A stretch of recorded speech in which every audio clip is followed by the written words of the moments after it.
Thank you, Julia, for that introduction, and thanks to everyone here at the Kunsthalle. You've been wonderful hosts, and it's particularly a nice experience for me to be here for Haim's show. I've known Haim since I was a very young curator in the 1980s when we worked together on two exhibitions, and he's an artist whom I think has always been provocative and interesting, and whose work continues to find new frames and contexts. So is this microphone okay? Okay, all right. Let me start with a definition. A multitude denotes a plurality of people or things. According to the Oxford English Dictionary, it denotes the character, quality, and condition of being many. But instead of discussing the highly charged and freighted political term of the multitude today, I want instead to focus on perhaps the more modest dimension of the many. That's where the title comes from, How to Make the Many. Because it seems to me that within the realm of images, the realm of art production, images and form, that being many is a definition of what modern art is, responding to the condition of being many. And so what I'll sketch out in my argument today will emerge from or take off from three different axioms around this question of the many. The first is that modern art is a response to the becoming many of images. And I should say that I am not, like many people who work on contemporary art, or unlike many people who work on contemporary art, I'm not terribly interested in the concept of the contemporary. And that's largely because I think that the deep structures that we're working out of today are transformations of ones that were invented in the kind of historical avant-gardes and the sort of moment of initiation of what we think of as modern art. So in this talk, I'll be thinking about this period as a kind of continuity structurally, but also a period where lots of changes and transformations in those structures occur. So the first of these axioms is that modern art is a response to the becoming many of images.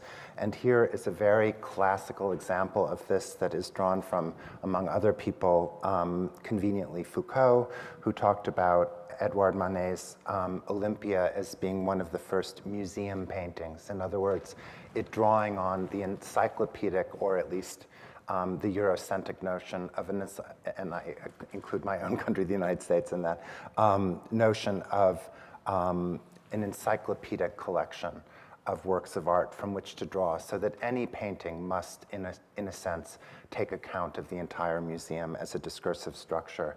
And here, just to indicate that, I'm showing you Manet's own copy of the painting of Titian that is often cited as one of the major precedents for this, the Venus of Urbino. We might say that in our current day, that instead of having to create a painting or an art, more appropriately for our moment, of the museum, while that pressure still exists, there's also the pressure to make an art, let's say, that emerges out of the logic of Google, out of the logic of a kind of image array and capacity of a much greater magnitude. And here I'm just showing you two screen grabs of contemporary art daily. So the structure, in a way, is the same. The many is in operation, but the speed, the nature of those elements has shifted, certainly. The second axiom I want to propose is that with the historical avant-gardes, the principles of composition, which were still fundamental to Manet, though they were being put under enormous pressure, and of course, this is a very schematic history, but one that stands in for greater degrees of complexity and many different strategies. In place of composition, there are new modes of combination. And here, just in order to give you a taste of this, and this is pretty familiar territory, the ready-made is represented by Duchamp's first avowedly first ready-made, the bicycle wheel is produced through what he called a rendezvous between different materials. It's a confrontation of materials as opposed to a composition of them. Rodchenko and the constructivists were very interested in what they called construction as opposed to composition, and what this meant to them was that the structure of a work of art is motivated by an actual relation, a functional relationship, if only a conceptually functional relationship between its parts. And here the spatial construction gives you a sense of that. And finally, montage, which has been theorized by many brilliant commentators, whom I will not name individually because this is familiar ground, as a kind of shock of modernity through the meeting of various different materials in a kind of jarring, confrontational way where the transition between one element and another is taken away. Transitions are omitted. So already with what we think of as modern art, there is a new attention to how the many, how multitudes of images can come together, or multitudes of forms. But what I would argue is that we see an important shift with minimal and conceptual art when works of art begin to actually generate forms rather than to combine them, whether invented or found ready-made. And here, as a way of indicating that, I don't think you can read it, but it's not really necessary that you do so. I'll describe what I'm showing you, which is one of Solowitz's instruction drawings, which were kind of scores of how others that he delegated would make a work of art for him based on different colors, different shapes, and their permutations. Famously, Lewitt wrote in one of the foundational texts of conceptual art in 1967, titled Paragraphs on Conceptual Art, which was published in the summer of '67 in Art Forum. He wrote in part, "When an artist uses a conceptual form of art, it means that all of the planning and decisions are being made beforehand, and the execution is a perfunctory affair. The idea becomes a machine that makes the art."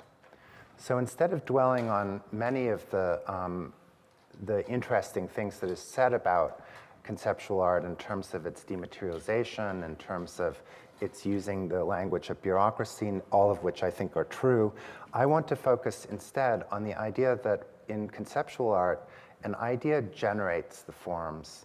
Now, the artist establishes the idea, but the artist need not generate the forms. The work of art is generating the forms. And this, I think, I would argue, is a kind of significant shift from the modes of combination that I briefly surveyed in the historical avant-gardes. Now, before moving to the real meat of what I want to say, I just want to say a word about the methodology I'm pursuing here, which I'm calling a grammar of image flows, which may or may not be a good way of calling it, but it's the best I can do at the moment. What I want to argue is that images manifest their own specific behaviors as multitudes, as the many. Now, I'm not saying that images have subjectivity like human beings. What I'm saying is that they have a set of rules that govern or regulate or affect how they circulate and proliferate. This behavior differs from other kinds of flows, such as that of, for instance, capital or human labor, or in fact, the flow of commodities, to get in advance to some of the issues that we'll have to think about with regard to Haim's work. It's very important, it seems to me then, to understand, before we jump to the political concept of the multitude, and that's why I've made the choice here to kind of insinuate it without really going there, is I think we have to understand how images operate first. This is, if we're going to care about the worlds of images and art, then it's our duty to diagnose their behaviors. So first of all, I think images have their own sets of rules and regulations about how they flow. Second, art's most important function, I believe, in the present is not to represent In other words, it's not to deliver content per se, but rather to manifest and multiply various forms of, one, mobility, how things move and disseminate; two, attention, as Jonathan Crary has persuasively argued, art is about a kind of regulation or shaping of our attention, and you do that through creating shapes of many images; and finally, it's about the knowledge that's added when you put things together, when you arrange or aggregate, terms that I'll be applying directly to Haim's work later. Now, I believe that shifting our attention to the grammar of images rather than the content of those images themselves, we could say that maybe this is about syntax versus semantics, although, of course, you can't entirely divorce those two things. This point of view helps us to solve two problems that I find extremely pressing and also difficult to solve when it comes to the analysis of contemporary art. The first one is, how do we reconcile the internal structures with artworks with their external conditions? In other words, how can we think the interior of the work of art itself, with its context, let's say, in more colloquial terms, which sounds easy, but in fact isn't easy at all. And so one of the ways of thinking about a grammar of image flows is that we could say that television, let's say, has the same grammar in some instances as media art, but its utterances are different, its speeds are different, its scale is different. Maybe that's a helpful thing to do. But that's one of the reasons that I want to address, I pursue this kind of methodology. The second very important question, which I'll only gesture to at the end of the lecture today, is how to encompass the variations of globalization, which I think is a very crucial issue for anyone working on contemporary art today. And it seems to me that some of these grammars are, in a way, international styles that, again, become specific or localized, that even help to produce localization in different parts of the world. So those are big stakes, but I'm going to be more specific today by focusing on a small set of these grammars of image flows that partake of the generation of images that occur with conceptual art and minimalism and after to the present. So the first of these, I'm going to describe the early ones much more quickly, because I want to focus on the later period through the example of Haim's work. The first of these is seriality, and I would define, here's a work of Donald Judd that is an excellent example of this. The units in this work are interchangeable. They're blank or geometric forms made of industrial materials. In short, they're generic, or what Judd liked to call specific objects, which were neither painting nor sculpture. Also, they're non-compositional in the sense that the notion of their becoming many is an infinite extension. So seriality, even though there's not an infinite number of these boxes here, they suggest the possibility of a kind of comprehensiveness, an infinity. And I'm going to be arguing that all of the, I think, 4 paradigms of conceptual minimalist art that I'm naming are all interested in a kind of infinity or comprehensiveness of variation. So seriality is the first. Permutation is the second, which is closely related to seriality. But here's a work of Solowitz where basically, I'm not going to dwell on this at any great length, but what he's done is set up a set of rules as a machine for the work, as he says in his 1967 text. And basically, it's a grid on the floor where all the variations of an open cube and a closed cube with a center element. You can see the center element here.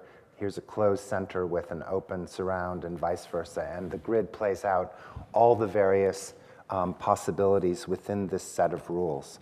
So in other words, instead of an infinite series that's suggested by seriality, or a series that's undifferentiated, here we have the exhaustion of a finite set of possibilities that's inherent in a set of rules. A permutation is a set of variations based on rules. So here, in fact, the fantasy of the total can be achieved. The next of these conceptual, this is really not so much a minimal technique, though it uses minimalist rhetoric very clearly, as you can see, but it's more closely associated with conceptual art. And what Art and Language did in their Index 01 from 1972, which was exhibited in Documenta 5 and has become a very important watershed work for conceptual art, is they indexed, Art and Language is a group that has both a written practice, they had a journal, and also an art practice. And here, this work of art was an indexing of the entire production of text that the group had done.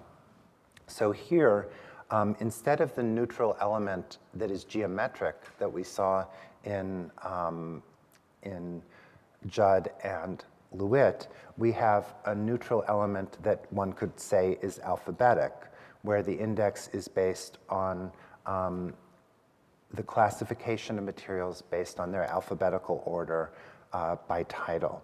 Also here, this idea of a total system, of the exhaustion of all possibilities, is introduced through an index, as opposed to a series or permutation.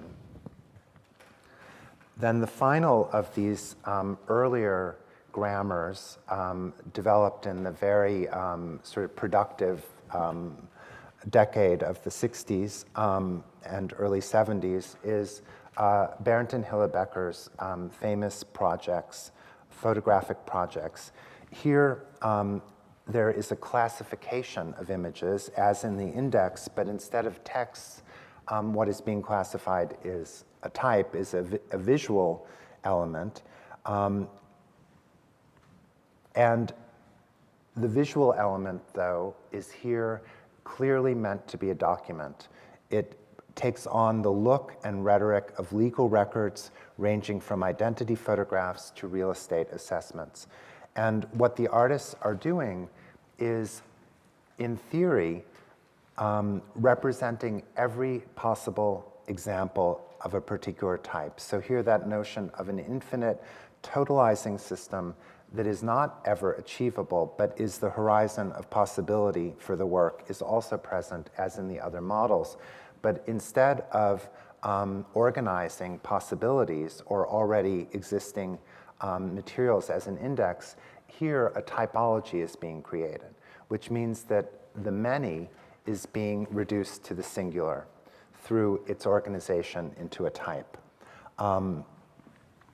You could call these images centripetal in the sense that all the possible variations of a cooling tower are being focused into one ideal form of the cooling tower. So what I want to argue is that there is another shift within this paradigm of producing images as opposed to combining them, which occurs in the late 70s and early 80s, and of which Haim is an important actor and contributor. Here I'm using a work by Sherry Levine after Egon Schiele from 1982 to indicate the terms of this crux. Because here, the principle of generating an image from another goes from classification to multiplication of connotations, a kind of internal division of the images. What Sherry Levine is doing here is rephotographing reproductions from a catalog of works by Egon Schiele from the works aren't from 1982, her work is from 1982. And therefore, what she's doing is instead of creating a type, she's multiplying the connotations of the work. She's putting them in a context of, first of all, she's displacing them historically. Second of all, she's displacing them in terms of authorship, that she, Sherry Levine, is claiming some capacity to manipulate these images that are authored by another person.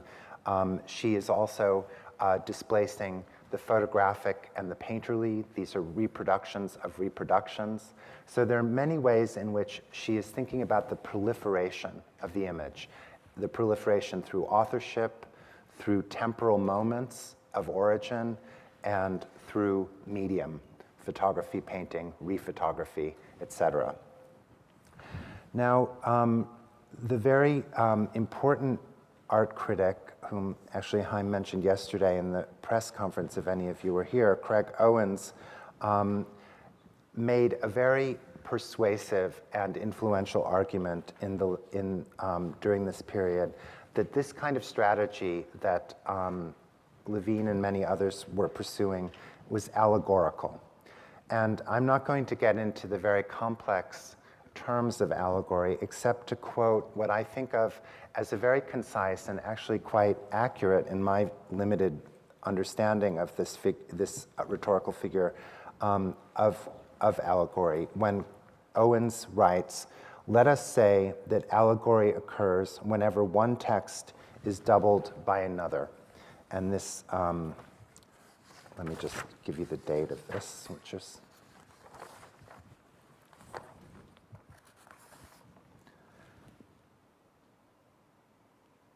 okay. I don't have the exact date. I have the date of the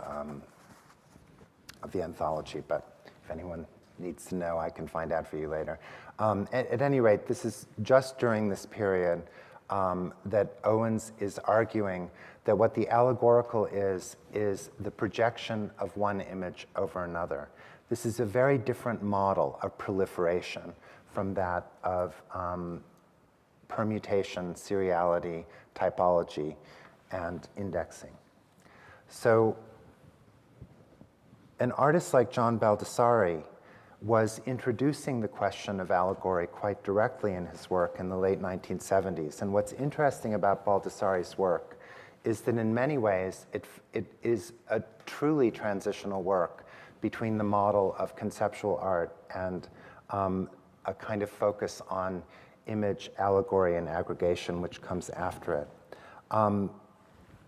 Like art and language and the Beckers, Baldessari establishes an archive from which he works. And I'll describe this work in a second, but let me first give you a sense of where it's coming from, what its kind of conditions are in terms of the artist's own production.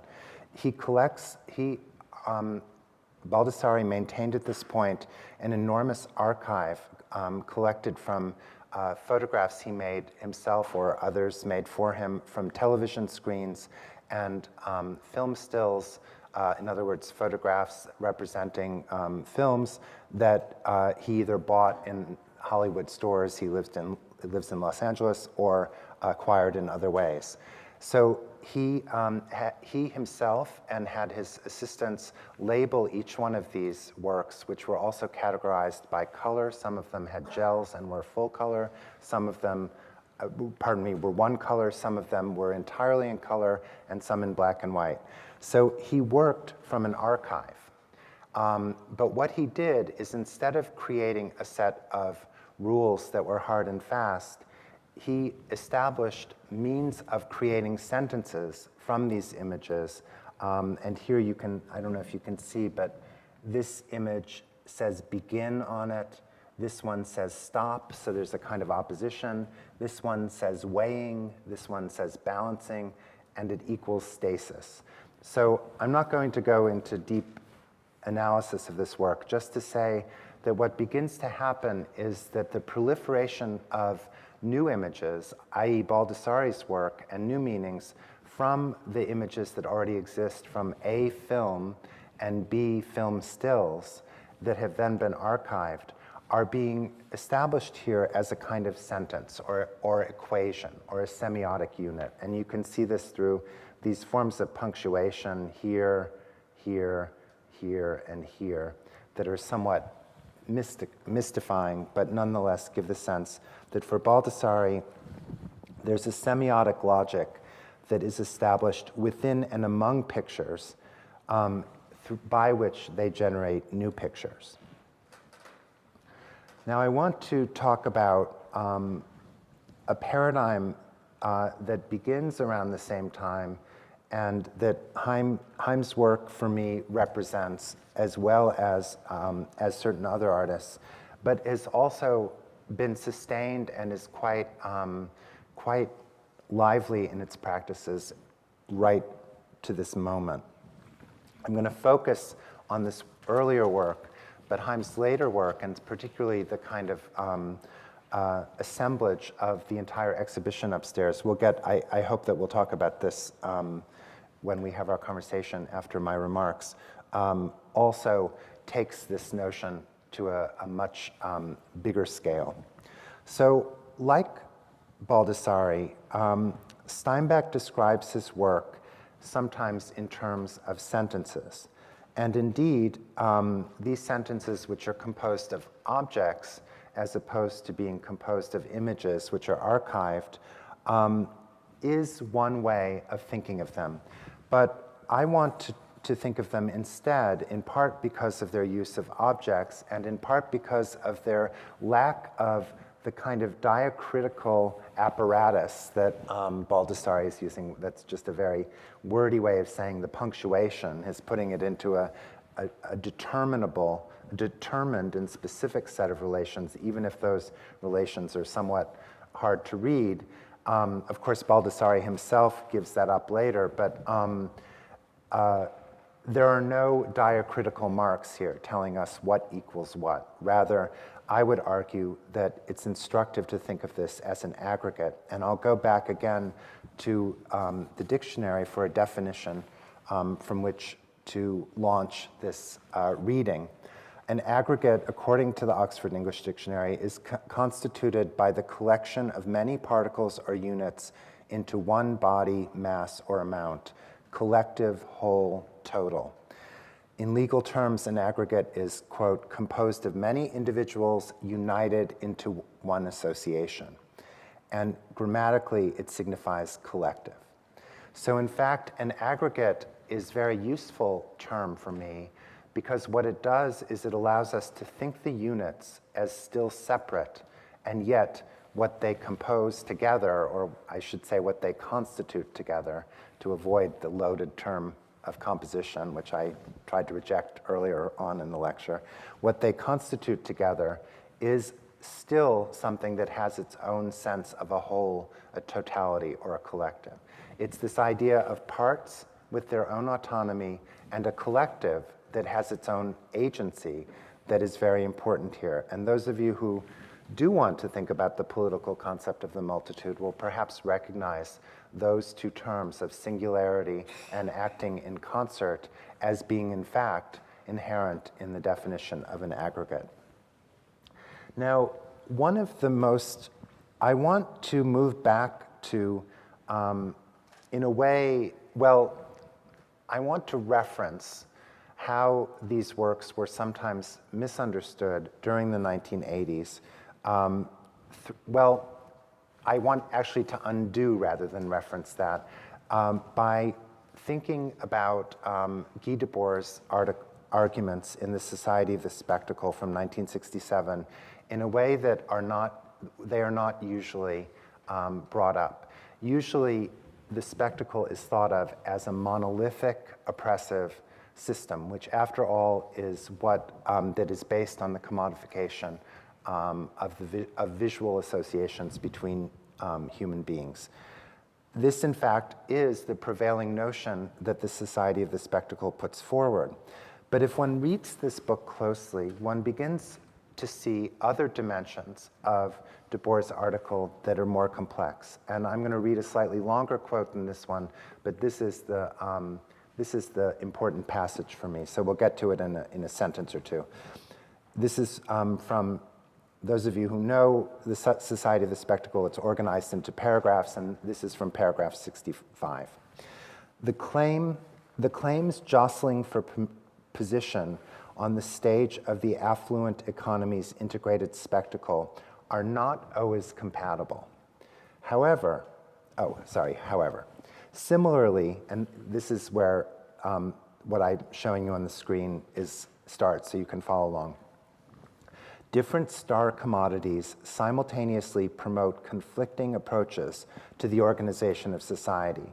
Thus, the spectacular logic of the automobile argues for a perfect traffic flow, entailing the destruction of the old city centers, whereas the spectacle of the city itself calls for these same ancient sections to be turned into museums. I mean, this really could have been written yesterday. So what appeals to me about this is what Du Bois is saying is that the automobile carries with it an entire network of requirements, i.e. roads, gasoline stations, et cetera, that are in conflict with other commodities, such as the city, which wants to promote itself as a museumified tourist destination. We can think of millions of instances of this. So in fact, already within Du Bois' theorization of spectacle that was used against works like Haim's and Jeff Koons and many others during the 80s, there is a greater complexity here that I think can help us to acknowledge the real possibilities and the real dangers of a kind of consumer society. If we think that every object is also a network, it is the instantiation, the physical manifestation of an entire network which is in conflict with other networks, suddenly this work begins to take on a different set of valences. Now, in the next paragraph, though, paragraph 66 of Society of the Spectacle, Du Bois sort of more or less gives up on the potential that I think is interesting in his previous statement and makes one that is much more in line with how he is usually taken within art criticism today. And this is what he says there. Each individual commodity fights for itself. Okay, this is still the previous notion, cannot acknowledge the others and aspires to impose its presence everywhere as though it were alone. So that's more or less restating what he had already said that I quoted to you. But then he says, so it is that thanks to the cunning of the commodity, whereas all particular commodities wear themselves out in the fight, the commodity as an abstract form continues on its way to absolute self-realization.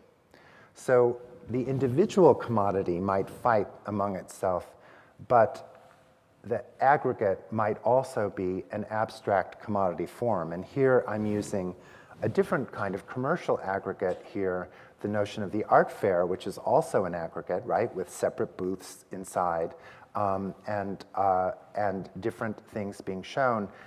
So the question really becomes, what is the difference? Is it possible to introduce this brief moment of, let's say, breaking open the universal commodity form that Du Bois himself suggests, though does not dwell on or insist on, in the way that he insists on the generalized form of the commodity that will triumph over the individual? So what I want to do now is to really try to lay out carefully how the kind of battle among the different networks of the elements that are included in a work like the one I'm showing you of Haim's might operate. And here, just to remind you that we've really moved from an element that's undifferentiated and that proposes or presumes infinity or totality, the index, the infinite series, to a work like Haim's that instead focuses on a specific set of interactions. Now, I'm going to argue that what matters is the relations between these objects as opposed to any kind of generalized form. And I want to name 5 different kinds of relations, though I'm not going to develop them in great detail because they're pretty familiar to anyone who lives in a developed country in the modern world, which I think all of us in this room do. The first is the rhetorical. In other words, the objects included in a work such as this include a persuasive language, such as that of bold detergent. Bold is different. See for yourself. Bold gets clothes bright. Obviously, if you buy this, you'll be bold, et cetera, et cetera. So the message may be boring and kind of generic in a certain way, but its rhetorical pressure and exuberance is part of what comes into this work. So there is a relation of rhetorical persuasion. There is a semantic relationship between the different elements, and we talked about this when I made the connection with Baldassari's work. And here are just two rebuses in the bottom. I wrote them out just to be clear. Can you come to a Earth Day part in the hair, part tea, with a bag of tea? Why not? It will be a delight, et cetera, et cetera. So to some degree, while of course Steinbach's work is not reading out a sentence like that, it is establishing a kind of rebus. It has a semantic logic that is being invoked, but not necessarily delivered upon. The next, and in fact, I think that Haim has talked about all of these dimensions. Specifically, I'm sort of categorizing them with my own terms, but in various interviews, et cetera, I think he's talked about all of these ways in which the elements in his works come together.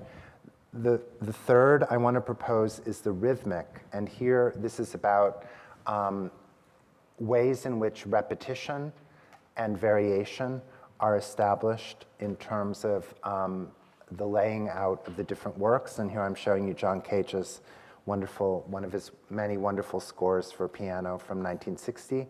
So the work, this is very different from the idea of a rebus, or in fact, from the loud notion of selling. So already, these are very different modes of speaking, let's say, or of communicating. Then, of course, there is a formal logic. And this is one thing that I think is often underestimated in Haim's work, because the color decisions are actually extremely careful, it seems to me.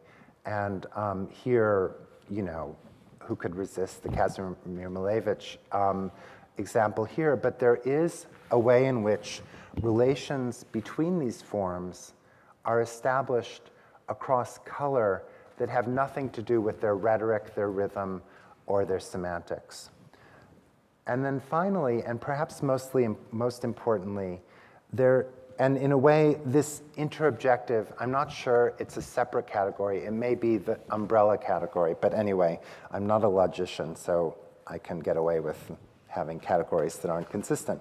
And I'm saying interobjective here in conscious opposition to the more common term of intersubjective.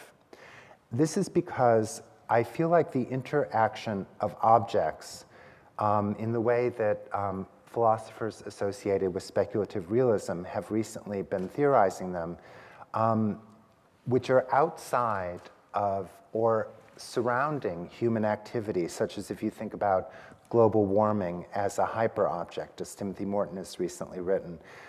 It's a kind of set of interobjective relationships which don't necessarily need to be routed through human subjectivity at all. And I would venture to say that one of the reasons that Haim's work is being, again, looked at carefully by a younger group of artists is precisely because of this interest in a kind of interobjective way of thinking relationships. That here, we're not just talking about idealized mathematical units, which are more or less human, terms like Judd's boxes or whatever. I mean, I love Judd, I'm not putting it down, but that are almost like an abstract language that is for us. This is a kind of little theater of object activities that has a lot of different dimensions, which we cannot exhaust at this moment. There's also, and I think this is really important, there's a kind of recalcitrance in these objects. There's a resistance to their being assimilated. I mean, we could make up a million different reasons why a picture, which I think that's what those black things are, and bold detergent are together. One is supposed to hold the other, blah, blah, blah. But in fact, they resist that. And I think that that's what is really interesting about this work, is that it invokes relation and it proliferates relation, but it doesn't stop the move, the mobility, the unfixedness of relation. So I would argue that what matters in this work is not the objects per se, but the of interobjective. What matters is how commodities exist in a range of complex relationships into which each artist or anyone can intervene. So in other words, this is a way of using Du Bois' idea that every object is fighting with the others, but what I'm saying is that each of these modes of communication, the rhetorical, the formal, the semantic, the rhythmic, the interobjective, is in effect different from one another. So what are these objects? You can call them a commodity, they are a commodity, but they also are the storehouses of cultural transactions, which are much, much more complex than that. And that's why, to me, thinking of them as aggregates along the lines that I've described to you is helpful.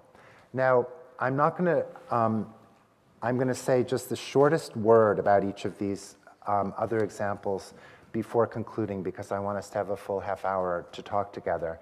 But I do want to make it, I did want to just make it clear, as I think it will be clear to many of you in the room who follow contemporary art carefully, that in fact this notion of the aggregator or the aggregate is an extremely common and in fact global practice. Gabriel Orozco's working tables are one example based on things that he made as experiments and then brought together out of the closet, literally out of shoeboxes, to put together to create what Brian E. Fair, the art historian and critic, has called a kind of shuttle from one order of magnitude to another. Slavs and Tatars, who are showing right here in the Kunsthalle at the moment, have made several works, such as this one in Vienna, Not Moscow, Not Mecca, where different objects are put on a platform as different networks, representing different networks. This complex work I'll just represent to you as bringing together different fruits from Central Asia in terms of their different agricultural traditions, their different mythological associations, their tastes, their different regional locations, etc. Song Dong, the Chinese artist, made a work here which was based on the Chinese ethos of not wasting, waste not is the title, where he took all of the items that were included in his mother's house and laid them out. This happens to be at MoMA, but this installation shot, but he's done this work in different places. And then another, I'm sorry, I'm showing my New York centrism, but it's in part just convenience. But Carol Beauvais, who I think was born in Switzerland actually, but lives in New York, here makes a work where she combines various sculptures of hers, some of which refer to hard-edge modernism, others to a kind of what she calls a Northern California ethos that in a way is just as modern, but a different modernity. So different kinds of modernity are brought together, different experiences of it. And then I was really happy to discover that downstairs in the Migros Museum, there's a terrific work of Rachel Harrison's Trees for the Forest, which in fact could be called an aggregator very easily, and Sylvie Fleury's work riffing on a Carl Andre piece. I didn't write down the title, but where she puts makeup on what seems to be a Carl Andre piece is another version. So even in this very building, one could argue that this strategy that Haim was one of the important innovators in at a very early moment has become really, I would argue, one of our international styles at the moment. So the question then really is, what is the difference? Between an aggregation that is a work of art such as Supremely Black and an aggregation such as the Basel Art Fair? Well, this is a question that everyone will have their own answer to, and if people are interested, we can discuss in the question and answer period.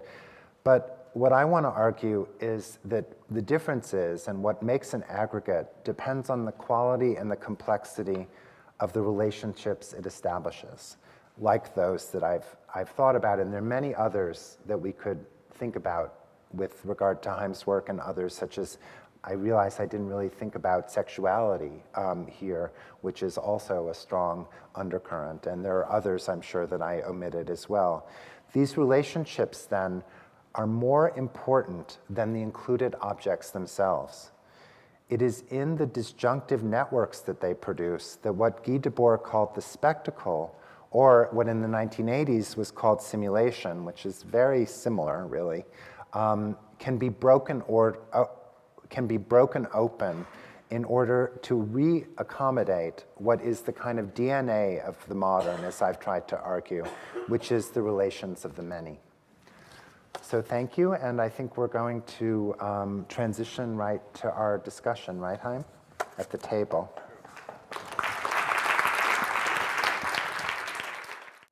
I have questions for you too, if you'd rather. No problem. It's up to you, whichever. Ask. Go ahead, go for it. Okay, should I ask? Okay, we'll start that way.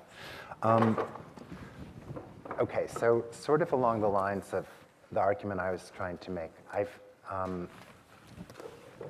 I noticed that yesterday in the press conference and also in other interviews I've read with you, you've talked about Smithson and the site, non-site. And I thought that that was very interesting. It's not something I kind of picked up on in these remarks, but I think it's maybe consistent with them. And I wondered if you could say how you feel about that, this idea of, well, go ahead. Well, yes. First, to concur with what you were saying about the paradigm shift with minimal art in the 60s, and then we get on to conceptual art, and we get on to an artist like Robert Smithson, who is obviously started as a minimal artist, doing some minimal ideas in his work, applying them. Then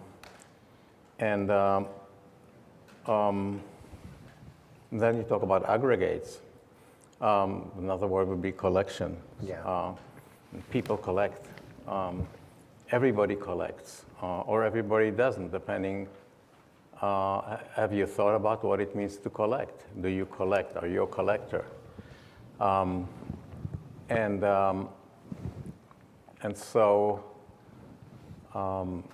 Smithson moves on to collect things outside of the limits of the museum, and then he brings them into the museum. He makes a minimal kind of a box and fills it up with rocks. In a way, that's his way of coming to terms with his own moving out of minimalism. And so it becomes a container that contains all these rocks. And later on, these rocks are laid out. And later on, you have the spiral jetty, which is a site of its own, in a situation of its own, which becomes a non-site when the water goes up and it disappears. So, and then there's also a discussion about displacements. And displacements happen in grammar too, in the way that we talk, or misplacements or misrecognition.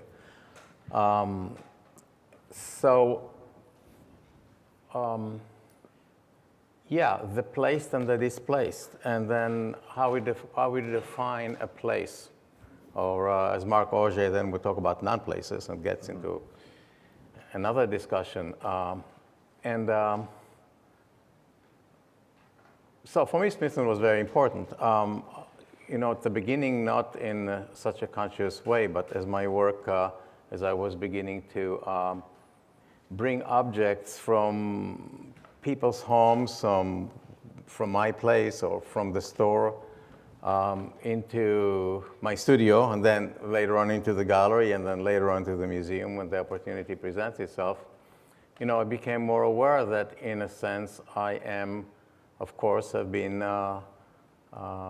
affected by my encounter with Smithson's work. I have internalized the thinking, I have reprocessed it, and in fact, it is in line with this new set of, the new landscape of questioning ideas, practice, art. You mentioned the term display a couple of times, and I was thinking about how arranging became in the, well, let's say, early 80s for sure, a practice amongst a kind of a wide range of artists. I mean, people like Louise Lawler or Alan McCullum or Sherry Levine. How do you feel an affinity with that practice, or do you feel there are important distinctions to be made? Well, first of all, I feel a total affinity with that practice. You know, ideas germinate, and you don't have to be in the right context where by stroke of luck or chance or other circumstance, a group of people who are interested in something similar are working together, and they could be mutually supportive in promoting their ideas. You can also be an outsider who is not that far away from the nucleus, but is not part of the group directly, encountering the ideas and exploring them in your own laboratory. As happens in science, people are working the same, and so absolutely. I mean, I saw the pictures show. I got the little booklet in 1977. I was stopping at Artist Space. I was teaching at Middlebury College my students about the multiplicity of images in magazines. We did project related to that and how they are juxtaposed and so on. That was also already in the discourse coming out of conceptual art and the magazines that they put forth and so on. Out of the Real, you know, another magazine. I mean, it was around. You know, you just had to go to the right place and you'll pick up. You know, and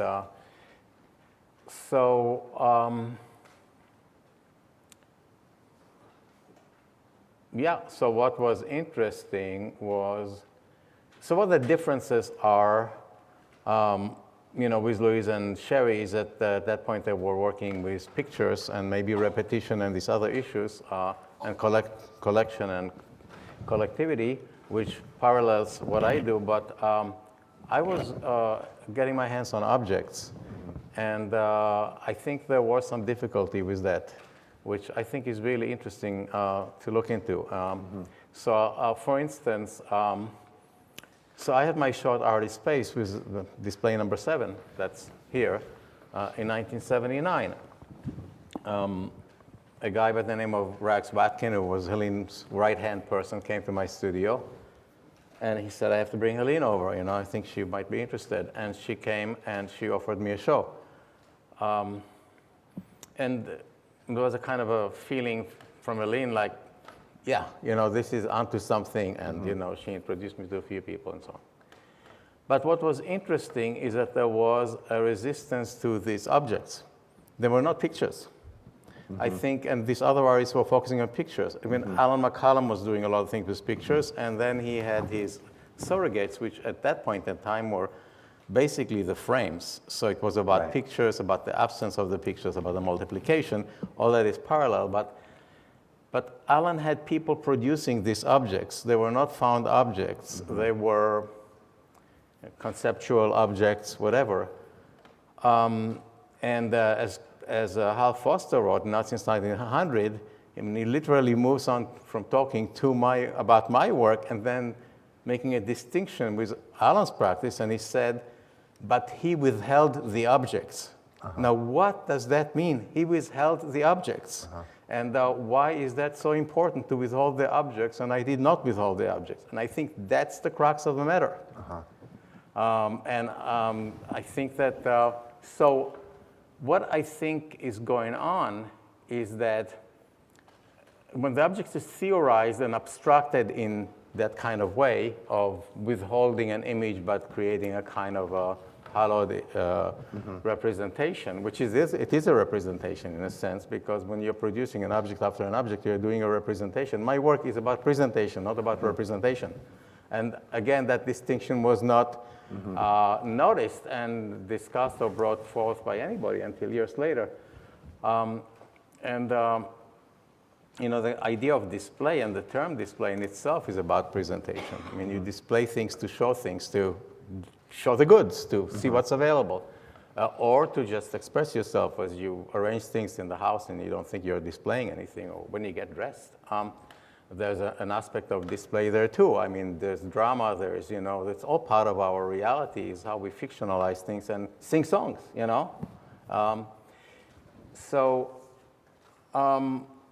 I think that there was a problem with the physical objects that was being appropriated and presented. And the classic cliche was, the whole discourse of fetish and kitsch, but these are all kind of kitsch, certainly it's a class statement, Kitsch is something that somebody else has in their house. You don't have it, Or if you do, you know it. What? If you do, you're doing it because it's camp. So Right. you're doing it knowingly. Right. Then you're a little more sophisticated. Yeah. So yeah, I think that's, and what happened was that there was a couple of coincidences, really a couple, and then immediately it was more coincidences, which was that Jeff was putting his vacuum cleaners in, hermetically sealing them, but nonetheless you could see the vacuum cleaners in there. And I was putting the boxes on the shelf. And because there was an interesting shift in terms of context and exhaustion, I think suddenly the objects showed up and it created this kind of explosion. People were reacting. But anyway, I think that the actual the other distinction that was being made is that it's not Duchamp, because again, you're dealing with Duchamp having great ideas, thinking about ideas, and this is exactly what Duchamp said not to do, But maybe so was pop art, But what is happening here is not just a question of aggregates or groupings, but also the question of ritual, which has to do with selection and arrangement. And it's something that is a concept that is in that play. The work is kind of mirroring, that activity. I'm acting it out. I'm performing that activity of selecting an arrangement. Before you use the word camp as opposed to being kitsch, it's another kind of a meta practice. Because you've used objects that with a wide range of cultural associations. Like I'm thinking of the big box upstairs with the Mies daybed, and you use very high art things sometimes as well. So there's always a kind of, it's not as though you're staying at one level. That's what I'm. And I wasn't in '79 at Art in Space. In fact, all the objects there were borrowed from friends, and they were used objects, and in the sense that if they were already in people's houses, they came out of the store and they ended up in the house. Or one of them is a handmade, lunchbox that came out of the store and was decorated by the student, the artist, the kid. Can I just switch gears a little bit, because I think one of the things I'll keep an eye on the time so we can get questions from the audience too. I think one of the things that is a surprise in your show that I didn't know about, and I thought I knew your work quite well, are the early painting projects that hadn't been shown very much. And you said some interesting things about how you were thinking about surfaces, floors, walls, and that these paintings, the linoleum paintings, et cetera, were really thinking through these ways of spatial location, or these desires to make spatial location from painting. So I wondered if you could just talk a bit about those early works, and maybe even how you see them moving into the shelves, because very clearly they were the backdrops for the shelves. They were the elements that made the early shelves, could have been on the wall, really. So it feels like a very close nexus of work. Yeah, and I've also referred to these works as a blueprint of the first initial ideas of thinking through. The first analogy that comes to mind is one I just brought up earlier, that you raised the question, is Robert Smithson, who is part of the moment of the minimal nascence and participates but needs to move out. And so, the box, the metal box with the rocks inside we can see that he's beginning to question, the minimal box as a container, and then with boundaries, and then what would be out of boundaries.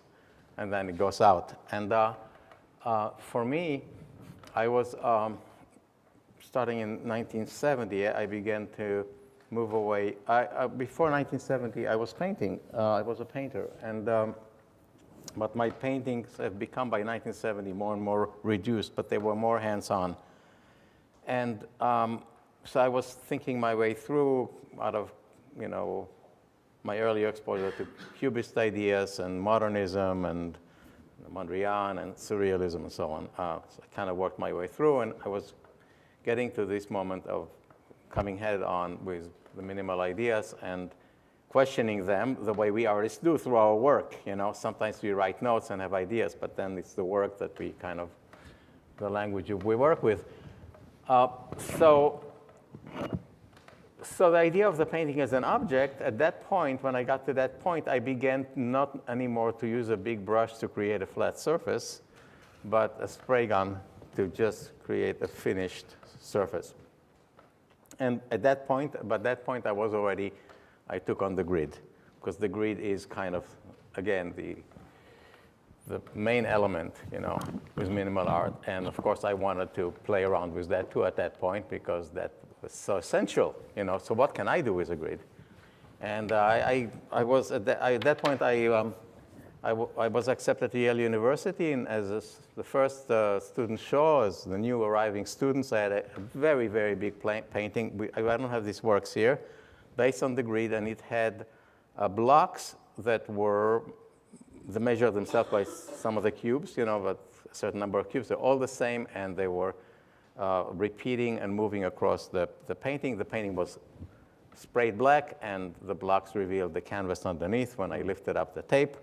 And in a way, they actually look like early Carl Andres. I've never thought about it that way, only recently. The ones in which he takes the blocks and makes this monolithic structures. Right. And so and at that point, I'm asking the question, what is a painting and how the elements move, in this case, the blocks across the surface of the painting, even though they're structured on the grid. I said, what about getting away from the center and just to the peripheral aspect of it? So just work with the frame. And that's when I began to place the bars, again, based on the grid, and began to think about them as arrangements. So now I was arranging them, and that's when the idea of the game board came, in the sense that a game is conceptualized as something on which you play and work through something until you get to a high point, maybe in which you get there, you win the game. Like a chessboard, which is based on the grid. So now I was playing my game, thought about how color affects the movement, because the bars are always the same size. And then slowly the bars came out, and then I began to explore the mathematical sequence of numbering, which is very clear in Joselit, where every unit is the same and it can be structured a certain way. So I would take some bars out of the edge based on counting blocks. If between two bars on one edge I had 4 counts or 4 blocks, the next one I would make, let's say, 6 on the top edge. And then on the right edge, I would add another 2, so it will be 8.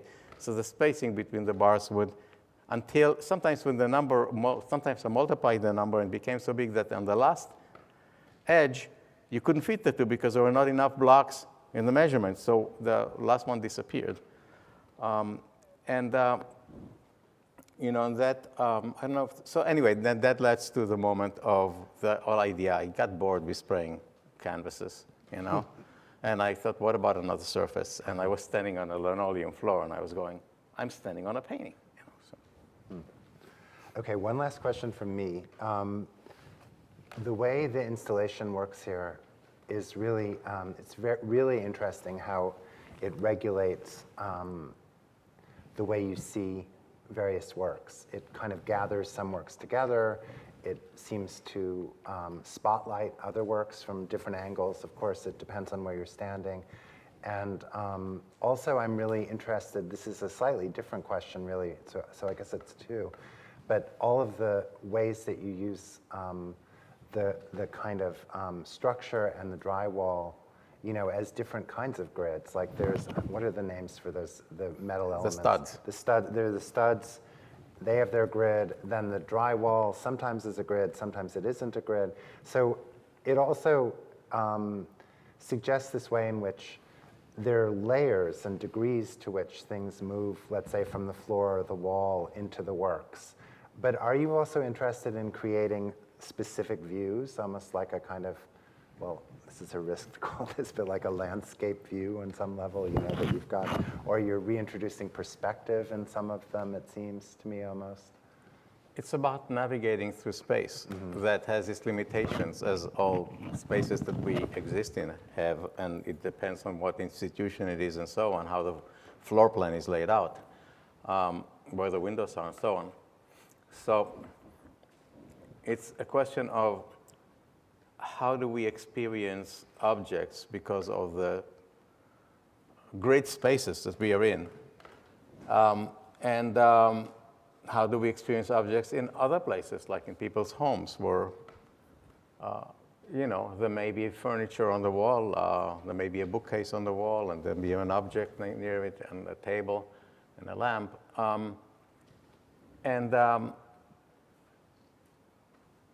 and spaces for objects. So it's more about creating situations of spaces for objects. View comes with it because there is a view. If you walk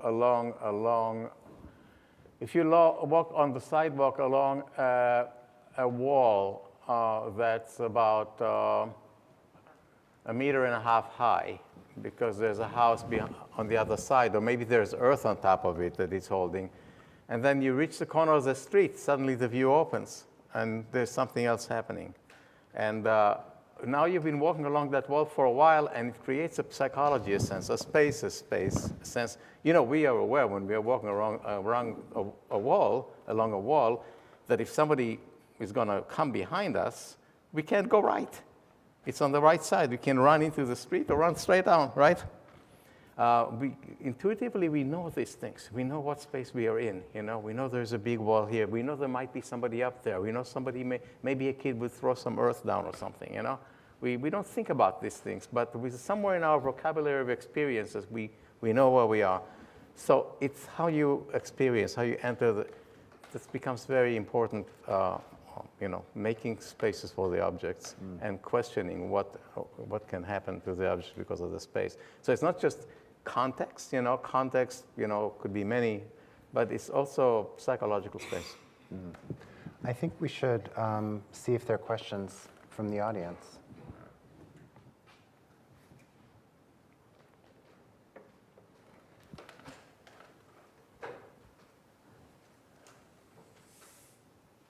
No? Oh, okay.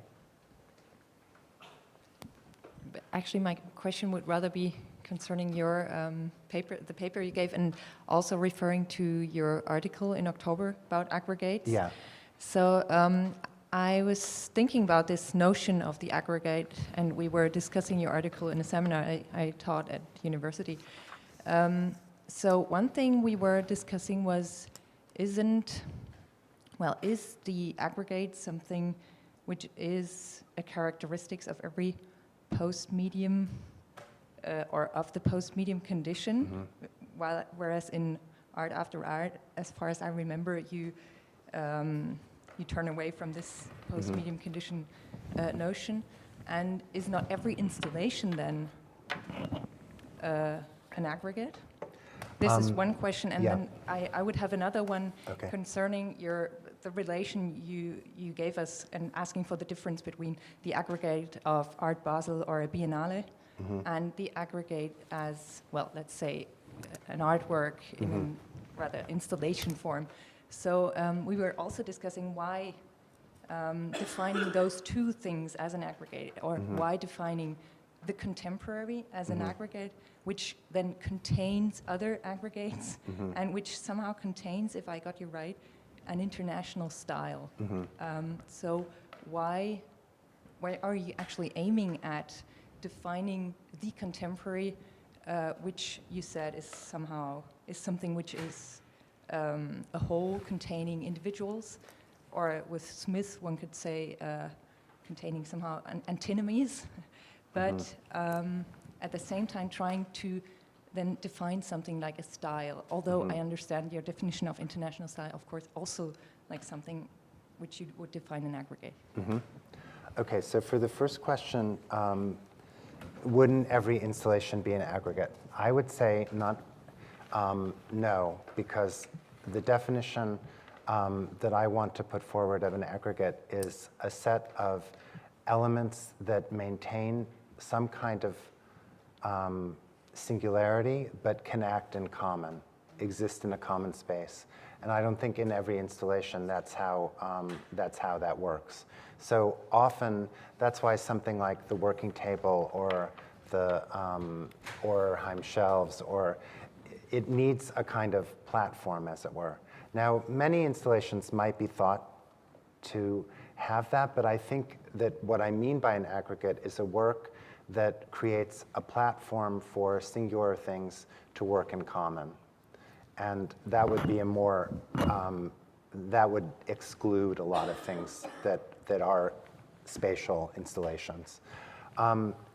Then why international style? Oh, and also there was sort of a mini question in between about, that I take almost as why go back to these kinds of forms after art, in a way? Or is that sort of your question or not? I'm not saying that very well. We can skip. That was almost a demi question. Yeah, it was, okay. The other thing, first of all, I don't accept the contemporary. I don't try to define it. I say instead I don't believe it's a useful category. And that in place of it, I think it's important to think about grammars of image flows, for instance, and regulations. So, and also with that in institutions. So, that are also regulators in various ways. So for me, I feel like a lot of the discussion of the contemporary is an unacknowledged repetition of other kinds of now defunct models like the postmodern or multiculturalism, because what it's trying to do really is to think what Baudelaire tried to do at the initiation of modernism. As far as I can, I haven't really been able to see what the difference is between the idea that the modern work of art contains something that's eternal and something that is ephemeral, that is crossing with the present. It seems to me I just haven't been able to find in the kind of definitions of the contemporary, which I've tried to survey fairly, systematically. I'm sure I haven't read everything. I mean, but nor have I just sort of skimmed entirely. And it just seems to me that it's another, I'll be honest, I think it's a kind of way of not having to come to terms with defining practice that has gotten so vast and so international that, we can't say there's a minimalism, let's say, or whatever. And so for me, the idea of a style an international style does two things. One is it displaces the value of a work of art from the innovation of new forms, which is one way that one could define an avant-garde, is that a new form has been developed. It seems to me that if we want to, with honesty, comprehend a global art practice, we can't pretend. We can't use, that's not an adequate term of evaluation, because that kind of invention isn't happening at the same rate everywhere. So if instead we start to think about a vocabulary, a style, a grammar, and how that grammar is specifically spoken in different places, and don't say, let's say, the way it's spoken in New York is more important than the way it's spoken in Beijing or New Delhi, just, for argument's sake. how do we sort the deck then? So that was the intervention I was trying to make with that text. And then this lecture is part of an effort, my own effort and my own work to really kind of think about what it actually means to say an image flow, you know, and what the many, because I do believe that contemporary and, well, see, I'm using the term because it's so hard to avoid it, but I feel like art now and modern art and its continuance is really about, I do think it's about dealing with this idea of how to articulate many images together. And so that's the reasons why I made those moves in that text. Thank you for the question.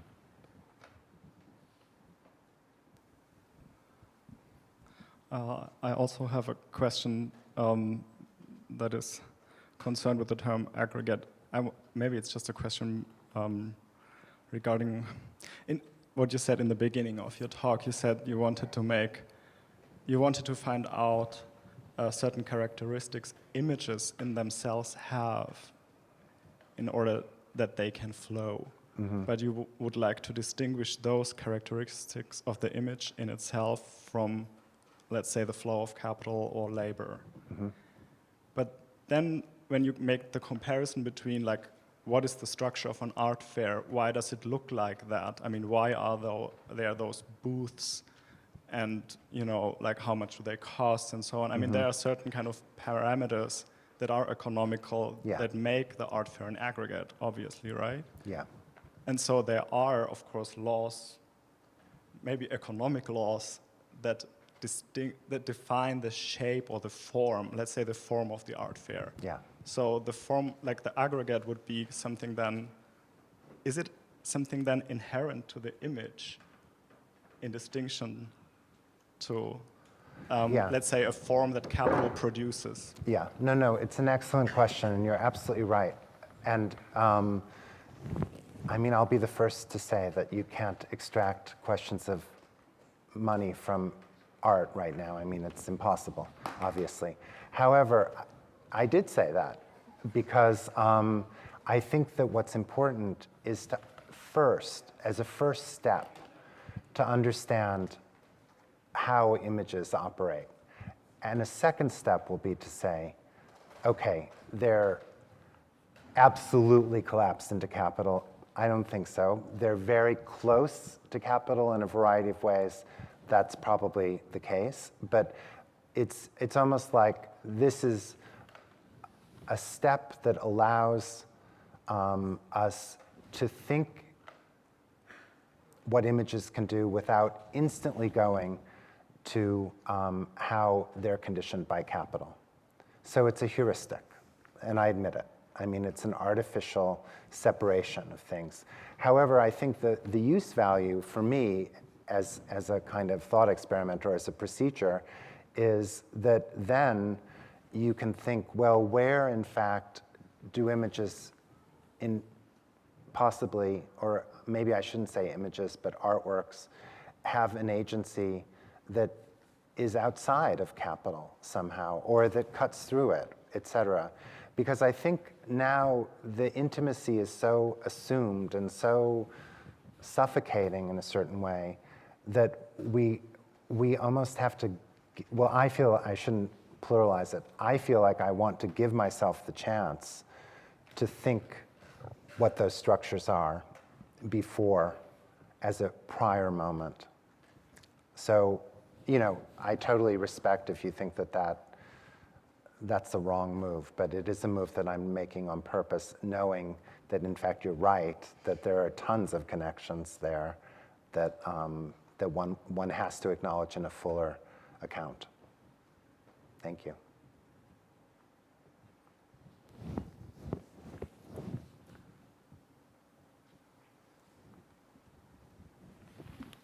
I have a question to Haim, and probably it adds to this question complex about the aggregate, and that is when I look at a piece like this one, for example, but also at many other pieces, it has a kind of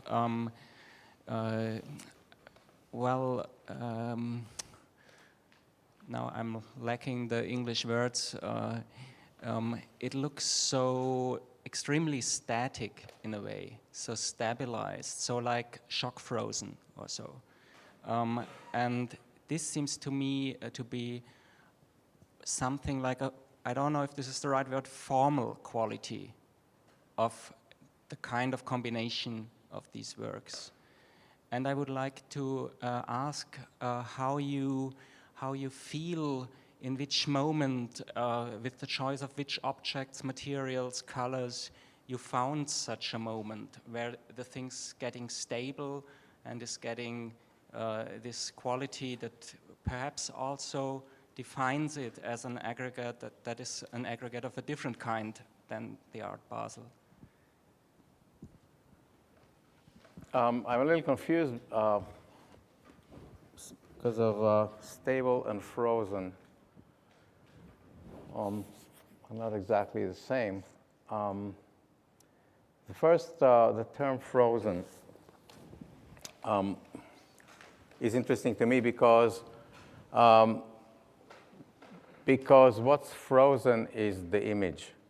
And this is a photograph of a three-dimensional object. And people are remembering my work more from the photographs than having seen them or experienced them. They don't, and on top of it, they don't even, either they misread when they read or overlook what they read when they do want to read, which is the fact that these objects are not glued to the shelf, which means that at any point in time, they're going to move, either because somebody touched them or because of time or because you need to clean them.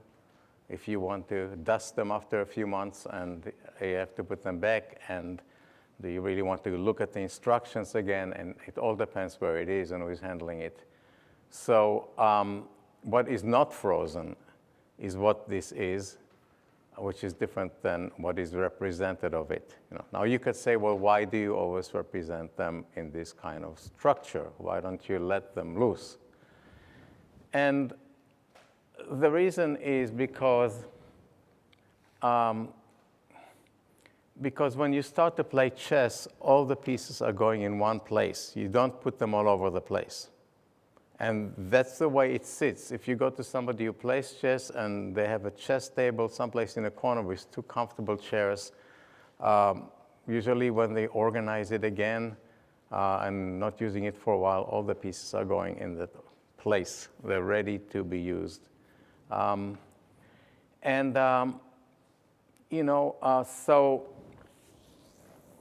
that's the first thing. Then there is the issue of ideas. I think that, I think Mondrian's work was also probably seen as pretty frozen and pretty boring by general reception until it maybe became a dress designed by Yves Saint Laurent, and it was a little more exciting. There's something to do, that has something to do with geometry. It has to do something with the grid, It's a structure, and as a structure, it's got its parameters of what that structure is. But then there's a play, like in a painting, and there's a play also in terms of number. There is 3, 3, 3, that's 9. There are only 2 parts of the shelf. 3 what? 3 balls or 3 pitchers? There are only 2 pitchers. So, and then stable. I think what's stable about the work is that it is a stable form that we use like a table. It's designed so the top of the table is parallel to the floor, and if the floor is uneven, we put something to make it even so that the glass of water will be even when it's on it, and so on. So it's really a functional object that comes out of the system of functions that we human beings invented once we got out of the cave, like the wheel, whatever. And that's the way a counter functions. And that gives it stability. It gives stability to the objects also. I don't know if I answered your question, but at least I'm trying to interpret, what these words mean to me. It was an excellent answer. I understand it much better than my question. because I think it made clear, in a way I wasn't able to really ask the question, it made clear what the complexity of these structures is, that they hold in place in this way that I really did not characterize very well with shock frozen. I think, thank you. Yeah, I'll tell you, there are other nuances, again, that no one has ever written about, but that I've got responses to. At the beginning, when I would present one of these shelves, and one side was laminated and closed, the triangle on the side, and the other one was open, so you could see the wood inside, I would get on occasion responses from somebody who says, well, why don't you close that side? It felt unfinished, incomplete. It was this, some certain responders.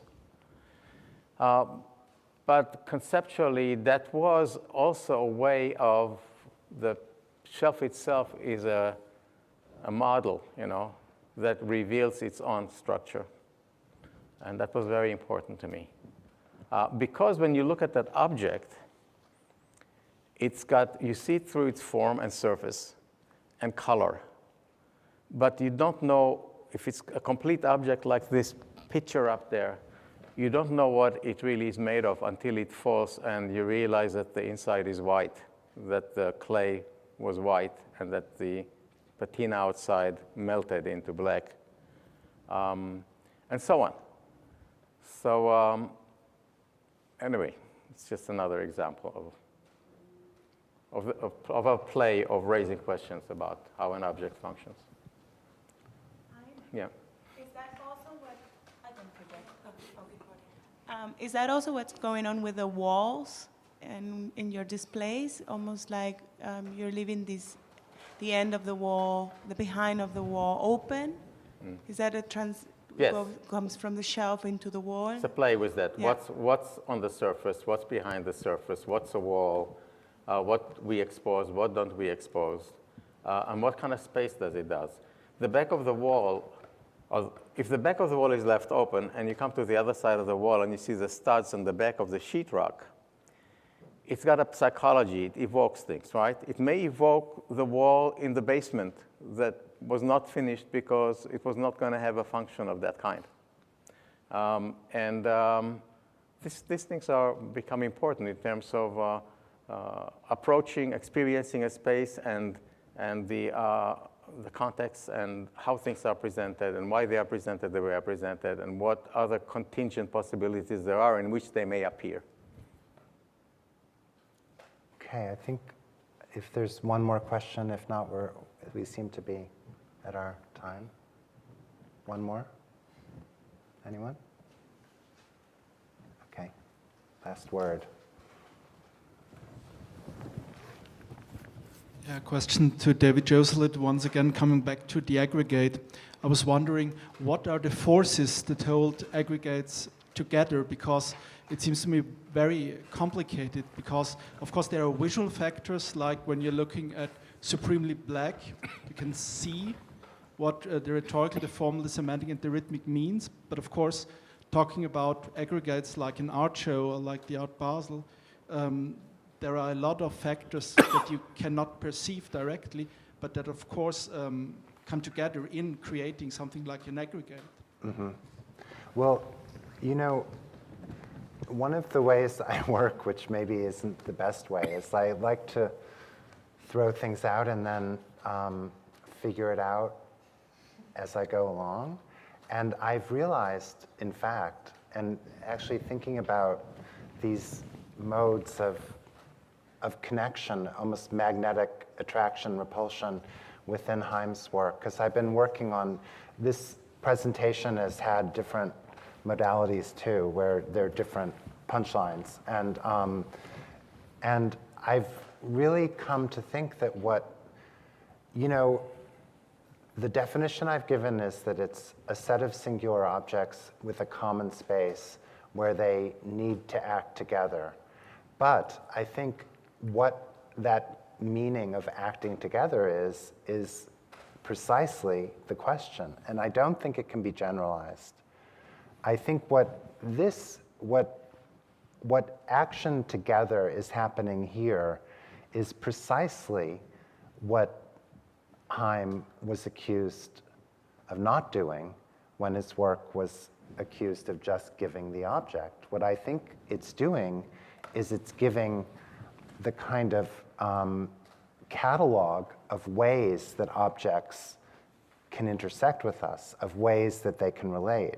So I think that if this category of aggregator or aggregate has any value, it will be around the set of relations that it can make visible.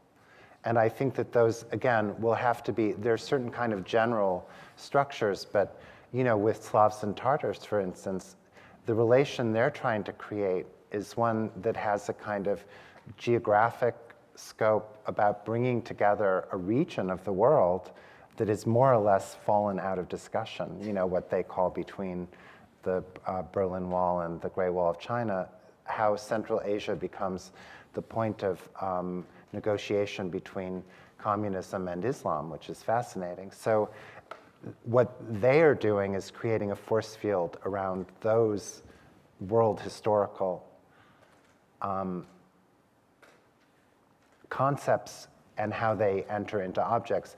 That's not, Haim's position is necessarily a different one, but I think that what matters is that kind of real, I almost think of it as magnetic field is established. And I suppose that has to do with taste, really, at the end of the day, like, does it work or does it not? Well, there's no way of mathematically proving that. So anyway, thanks for that. And I guess we should stop, right? It's time to, so thank you all.